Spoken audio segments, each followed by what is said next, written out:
10ನೇ ತರಗತಿ ತಿಳಿ ಕನ್ನಡ ಪದ್ಯಭಾಗ 1 ಬೋಧಿ ವೃಕ್ಷದ ಹಾಡು ಪ್ರಶ್ನೋತ್ತರಗಳು. ಪ್ರಶ್ನೆಗಳು. ಮುಖ್ಯ ಪ್ರಶ್ನೆ 1. ಕೆಳಗಿನ ಪ್ರಶ್ನೆಗಳಿಗೆ ಒಂದು ವಾಕ್ಯದಲ್ಲಿ ಉತ್ತರಿಸಿ. ಪ್ರಶ್ನೆ 1. ಸಿದ್ಧಾರ್ಥ ಬುದ್ಧನಾದ ಪರಿಯನ್ನು ಕವಿ ಎಂತಹ ಕಥೆಯೆಂದು ಬಣ್ಣಿಸಿದ್ದಾರೆ? ಉತ್ತರ. ಸಿದ್ಧಾರ್ಥ ಬುದ್ಧನಾದ ಪರಿಯನ್ನು ಯುದ್ಧ ಬಿಟ್ಟು ಪ್ರೀತಿ ಕೊಟ್ಟ ಕಥೆಯೆಂದು ಬಣ್ಣಿಸಿದ್ದಾರೆ. ಪ್ರಶ್ನೆ 2. ಕಾಡನ್ನು ಅಲೆದ ಸಿದ್ಧಾರ್ಥನಿಗೆ ಒಳೆದದ್ದೇನು? ಉತ್ತರ. ಕಾಡನ್ನು ಅಲೆದ ಸಿದ್ಧಾರ್ಥನಿಗೆ ನಾಡಿನತ್ತ ಒಳೆಯಿತು.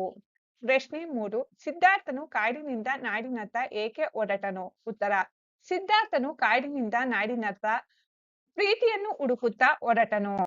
ಪ್ರಶ್ನೆ 4. ಬುದ್ಧನು ಅರಿತುಕೊಂಡ ಬದುಕಿನ ಸತ್ಯವೇನು? ಉತ್ತರ. ತಪಸ್ಸಿಗಿಂತ ಜೀವಪ್ರೀತಿ ದೊಡ್ಡದೆಂಬ ಬದುಕಿನ ಸತ್ಯವನ್ನು ಬುದ್ಧನು ಅರಿತುಕೊಂಡನು. ಮುಖ್ಯ ಪ್ರಶ್ನೆ 2. ಈ ಪ್ರಶ್ನೆಗಳಿಗೆ 3-4 ವಾಕ್ಯಗಳಲ್ಲಿ ಉತ್ತರಿಸಿ. ಪ್ರಶ್ನೆ 1. ಸಿದ್ಧಾರ್ಥನಿಗೆ ನಾಡಿನ ಅರ್ಥ ತಿಳಿದ ಸಂದರ್ಭವನ್ನು ಕವಿ ಏನೆಂದು ಬಣ್ಣಿಸಿದ್ದಾರೆ? ಉತ್ತರ. ಕಾಡುಗಳಲ್ಲಿ ಅಲೆದ ಅವನಿಗೆ ನಾಡಿನರ್ಥ ಹೊಳೆಯುತ್ತದೆ. ಕೋಗಿಲೆಯ ಹಾಡು ದೂರದಿಂದ ಕೇಳಿ ಬರುತ್ತದೆ. ಬೆಳ್ಳಿ ಚುಕ್ಕಿ ಬಾನಿನಲ್ಲಿ ಬೆಳಗುತ್ತದೆ. ಆಗ ಬೋಧಿ ವೃಕ್ಷದಲ್ಲಿ ಮಹಾ ಬೆಳಕೊಂದು ಕಂಡು ಬಂದು ಬುದ್ಧನಿಗೆ ಜ್ಞಾನೋದಯವಾಯಿತು ಎಂದು ಕವಿ ಸಿದ್ಧಾರ್ಥನಿಗೆ ನಾಡಿನರ್ಥ ತಿಳಿದ ಸಂದರ್ಭವನ್ನು ಬಣ್ಣಿಸಿದ್ದಾರೆ. ಪ್ರಶ್ನೆ 2. ಸಿದ್ಧಾರ್ಥ ಬುದ್ಧನಾದ ಸಂದರ್ಭದಲ್ಲಿ ಕಾಡಿನ ತುಂಬಾ ಪ್ರೀತಿ ಹೇಗೆ ತುಂಬಿಕೊಂಡಿತು? ಉತ್ತರ. ಕಾಡಿನ ತುಂಬಾ ಪ್ರೀತಿಯ ಹೊಳೆಯು ಕೆರೆ ತುಂಬಿ ಹರಿಯುವಂತೆ ಕಂಡಿತು. ಗೂಡಿನಲ್ಲಿ ಹಕ್ಕಿಗಳ ಒಸರಾಗ ಕೇಳಿಸಿತು. ಹೂವಿನ ಮಕರಂದವನ್ನು ಸವಿಯಲು ದುಂಬಿ ಹೂವಿನಿಂದ ಹೂವಿಗೆ ಹಾರಾಡುತ್ತಿತ್ತು. ಎಲ್ಲ ಗಿಡವು ಒಂದನ್ನೊಂದು ಅಪ್ಪಿಕೊಂಡು ಕುಣಿಯುವಂತೆ ಕಾಣುತ್ತಿತ್ತು. ಪ್ರಶ್ನೆ 3. ಸಿದ್ಧಾರ್ಥನು ಕಂಡುಕೊಂಡ ಬದುಕಿನ ಗೂಢಾರ್ಥವೇನು? ಉತ್ತರ. ಕಾಡು ಅಲೆದ ಸಿದ್ಧಾರ್ಥನಿಗೆ ನಾಡಿನರ್ಥ ಹೊಳೆಯಿತು. ಬೋಧಿ ವೃಕ್ಷದಲ್ಲಿ ಮಹಾ ಬೆಳಕೊಂದು ಕಂಡಿತು.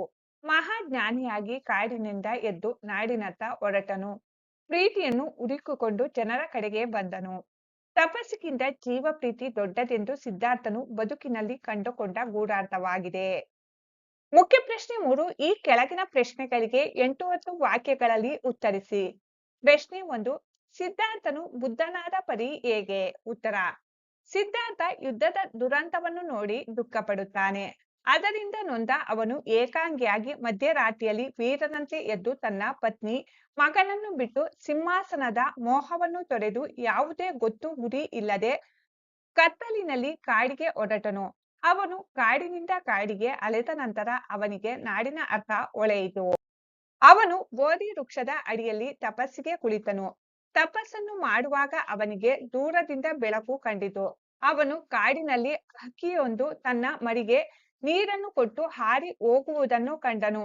ಹುತ್ತದಿಂದ ಇರುವೆ ಗುಂಪು ಸಾಲಾಗಿ ಹೋಗುತ್ತಿದ್ದವು. ಕಾಡು ತುಂಬಾ ಪ್ರೀತಿಯ ಹೊಳೆಯು ಹರಿಯುತ್ತಿತ್ತು. ಅದನ್ನೆಲ್ಲ ನೋಡಿದ ಸಿದ್ಧಾರ್ಥನ ಮನಸ್ಸು ಕರಗಿತು. ಕಾಡನ್ನು ಬಿಟ್ಟು ನಾಡಿಗೆ ಹೊರಟನು. ಪ್ರೀತಿಯನ್ನು ಹುಡುಕಿಕೊಂಡು ಜನರ ಬಳಿಗೆ ಹೋದನು. ಅವನಿಗೆ ತಪಸ್ಸಿಗಿಂತ ಜೀವ ಪ್ರೀತಿಯೇ ದೊಡ್ಡದು ಎಂದು ಅರಿವಾಯಿತು. ಹೀಗೆ ಸಿದ್ಧಾರ್ಥನು ಬುದ್ಧನಾದನು. ಪ್ರಶ್ನೆ 2. ಸಿದ್ಧಾರ್ಥ ಬುದ್ಧನಾದ ಸಂದರ್ಭದಲ್ಲಿ ಪ್ರಕೃತಿ ಕವಿಗೆ ಹೇಗೆ ಕಂಡು ಬಂದಿತು? ಉತ್ತರ. ಮರವು ಬಳ್ಳಿಯ ಹೂವನ್ನು ಮುರಿದು ಅಪ್ಪಿಕೊಂಡಂತೆ ನಗುತ್ತಿತ್ತು. ಹಕ್ಕಿಯು ಸುಂದರವಾಗಿ ಹಾರಾಡುತ್ತಿತ್ತು. ಇರುವೆಗಳು ಹುತ್ತದಿಂದ ಹೊರಗೆ ಬಂದು ಗುಂಪಾಗಿ ಸಾಲುಗಟ್ಟಿ ನಡೆಯುತ್ತಿತ್ತು. ಬೆಳ್ಳಕ್ಕಿಯು ಗುಂಪಾಗಿ ಬಾನಿಗೆ ಏಣಿಯನ್ನು ಹಾಕುವಂತೆ ಕಂಡವು. ಕಾಡು ತುಂಬಾ ಪ್ರೀತಿಯ ಹೊಳೆಯು ಕೆರೆ ತುಂಬಿ ಹರಿಯುವಂತೆ ಕಾಣುತ್ತಿತ್ತು. ಗೂಡಿನಲ್ಲಿ ಒಸರಾಗ ಕೇಳಿ ಬಂದಿತು.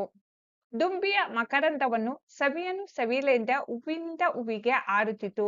ಎಲ್ಲಾ ಗಿಡವು ಒಂದನ್ನೊಂದು ಅಪ್ಪಿಕೊಂಡು ಕುಣಿಯುವಂತೆ ಕಂಡಿತು. 4. ಸಂದರ್ಭದೊಡನೆ ವಿವರಿಸಿ. 1. ಗೊತ್ತು ಗುರಿ ಇಲ್ಲದೆ ಕತ್ತಲಲ್ಲಿ ನಡೆದನು. ಆಯ್ಕೆ. ಈ ವಾಕ್ಯವನ್ನು ಡಾಕ್ಟರ್ ಬಸವರಾಜು ಸಬರದ ಅವರು ಬರೆದಿರುವ ಪದಕಟಿ ಹಾಡೇನ ಎಂಬ ಕೃತಿಯಿಂದ ಆಯ್ದ ಬೋಧಿ ವೃಕ್ಷದ ಹಾಡು ಎಂಬ ಪದ್ಯಭಾಗದಿಂದ ಆರಿಸಲಾಗಿದೆ. ಸಂದರ್ಭ. ಈ ವಾಕ್ಯವನ್ನು ಕವಿ ಸಿದ್ಧಾರ್ಥನು ತನ್ನ ಪತ್ನಿ ಮಗ ಅರಮನೆಯನ್ನು ತೊರೆಯುವ ಸಂದರ್ಭದಲ್ಲಿ ಹೇಳಿದ್ದಾರೆ. ಯುದ್ಧ ಬಿಟ್ಟು ಪ್ರೀತಿಯ ಮಾರ್ಗವನ್ನು ಹುಡುಕುವ ಸಲುವಾಗಿ ತನ್ನ ಪತ್ನಿ ಮಗ ಅರಮನೆಯ ಮೋಹವನ್ನು ತೊರೆದು ಯಾವ ಗೊತ್ತು ಗುರಿ ಇಲ್ಲದೆ ಏಕಾಂಗಿಯಾಗಿ ಮಧ್ಯರಾತ್ರಿ ವೀರನಂತೆ ಕಾಡಿಗೆ ಹೋಗುತ್ತಾನೆ ಎಂದು ಕವಿ ಹೇಳುತ್ತಾರೆ. ಸ್ವಾರಸ್ಯ. ಇಲ್ಲಿ ಸಿದ್ಧಾರ್ಥನು ಮಾನವರ ಬದುಕಿನ ಸುಖ ದುಃಖಗಳಿಗೆ ಕಾರಣ ಕಂಡುಕೊಳ್ಳುವ ಪ್ರಯತ್ನದ ಸ್ವಾರಸ್ಯದ ಮಾತುಗಳು ಇಲ್ಲಿ ವ್ಯಕ್ತವಾಗಿದೆ. ವಾಕ್ಯ 2 ಕಾಡ ತುಂಬಾ ಪ್ರೀತಿ ಒಳೆಯುವು ಕೋಡಿಯಂತೆ ಹರಿಯಿತು. ಆಯ್ಕೆ ಈ ವಾಕ್ಯವನ್ನು ಡಾಕ್ಟರ್ ಬಸವರಾಜ ಸಬರದ ಅವರು ಬರೆದಿರುವ ಪದಕಟ್ಟಿ ಹಾಡಿನ ಎಂಬ ಕೃತಿಯಿಂದ ಆಯ್ದ ಬೋಧಿ ವೃಕ್ಷದ ಹಾಡು ಎಂಬ ಪದ್ಯಭಾಗದಿಂದ ಆರಿಸಲಾಗಿದೆ. ಸಂದರ್ಭ ಈ ವಾಕ್ಯವನ್ನು ಸಿದ್ಧಾರ್ಥನು ಬೋಧಿ ವೃಕ್ಷದ ಕೆಳಗೆ ತಪಸ್ಸು ಮಾಡುವಾಗ ಪ್ರಕೃತಿಯ ಸೌಂದರ್ಯವನ್ನು ಕಾಣುವ ಸಂದರ್ಭದಲ್ಲಿ ಹೇಳಿದ್ದಾರೆ. ಕಾಡಿನಲ್ಲಿರುವ ಪ್ರಕೃತಿಯ ಸೌಂದರ್ಯಗಳು ಅವನ ಮನಸ್ಸನ್ನು ಸೆಳೆಯಿತು. ಹಕ್ಕಿಯೊಂದು ತನ್ನ ಮರಿಗೆ ಗುಟುಕು ನೀರನ್ನು ಕುಡಿಸಿ ಸಂತೋಷದಿಂದ ಆಕಾಶದ ಎತ್ತರಕ್ಕೆ ಹಾರಿ ಹೋಯಿತು.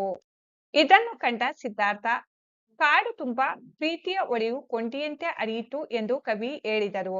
ಸ್ವಾರಸ್ಯ ಸಿದ್ಧಾರ್ಥನು ಬುದ್ಧನಾದಾಗ ಪ್ರಕೃತಿಯ ಸೊಬಗು ಮತ್ತಷ್ಟು ಇಮ್ಮಡಿಯಾಯಿತು ಎಂಬುದು ಇಲ್ಲಿನ ಸ್ವಾರಸ್ಯವಾಗಿದೆ.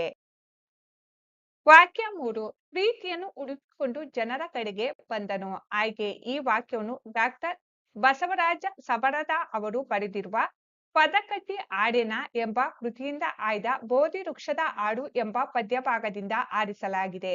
ಸಂದರ್ಭ ಈ ಮಾತನ್ನು ಬುದ್ಧನು ಜ್ಞಾನೋದಯ ಆದ ನಂತರ ಹೇಳಿದ್ದಾರೆ. ಅವನು ಕಾಡಿನಿಂದ ಎದ್ದು ನಾಡಿನ ಕಡೆಗೆ ಬಂದನು. ತಪಸ್ಸು ಮಾಡುವುದಕ್ಕಿಂತ ಜೀವನದ ಪ್ರೀತಿ ದೊಡ್ಡದು ಎಂದು ತಿಳಿದು ಬದುಕಿನ ಗೂಢಾರ್ಥವನ್ನು ಅರಿತು ಬುದ್ಧನಾಗಿ ಬಂದನು. ಸ್ವಾರಸ್ಯ ಜೀವ ಪ್ರೀತಿಗಿಂತ ಮಿಗಿಲಾಗಿರುವುದು ಯಾವುದೂ ಇಲ್ಲ ಎನ್ನುವುದೇ ಇಲ್ಲಿನ ಸ್ವಾರಸ್ಯವಾಗಿದೆ.